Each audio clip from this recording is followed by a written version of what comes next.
Hello everyone, তো সেদিন ছিল পঞ্চমী। তো প্রথমে ঘুম থেকে উঠে ফ্রেশ হয়ে নিলাম আর করে নিলাম ব্রেকফাস্ট।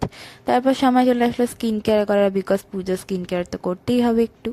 তো তারপর করলাম লাঞ্চের সময় হয়ে গেছিলো, খুব সিম্পল কিছু লাঞ্চ ছিল। তারপর সন্ধ্যাবেলা একটু বেরোবো বলে ঠিক করলাম। তারপর একটু সেরে নিলাম, আর সাদার পর কিছুটা এরম লাগছিল দেখতে। তোমরা প্লিজ কমেন্ট করে জানিও আমাকে কেমন লাগছিল। এদিকে কিন্তু আমার মাসি আমার বোনকে সারিয়ে দিচ্ছিল। আমাদের আউটফিটটা মোটামুটি সেমই হয়ে গেছিলো। তো আমরা বেরিয়ে গেলাম। তো রাস্তায় খুব একটা ভিড় বলবো না, বাট ভিড় ছিল, ভালোই ভিড় ছিল, যেহেতু সেদিনকে একদম বৃষ্টি হয়নি। সবাই ঠাকুর দেখতে বেরিয়েছিল। তো প্রথমেই আমরা চলে গেছিলাম সিঙ্গি পার্ক দেখতেই পাচ্ছ, খুব সুন্দর লাইটিং দিয়ে সাজিয়েছে। ওদের ঠাকুর, লাইটিং, ঝাড়বাতি এগুলোই কিন্তু মেন অ্যাট্রাকশন। মানে ওরা খুব বড় কিছু থিমের প্যান্ডেল না করলেও ওরা যেটুকুনি করে সেটুকুনি জাস্ট দুর্দান্ত হয় দেখতে। ওদের লাইটিং দেখেই তো অবাক হয়ে যাবে, জাস্ট এত সুন্দর।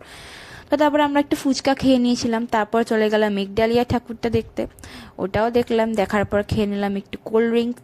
তারপর বাড়িতে চলে আসলাম অ্যান্ড এসে রাতের ডিনারটা lollipop, butter chicken with none দিয়ে শেষ করলাম। ভিডিওটা যদি ভালো লেগে থাকে অবশ্যই like, comment, share and subscribe করে দিও।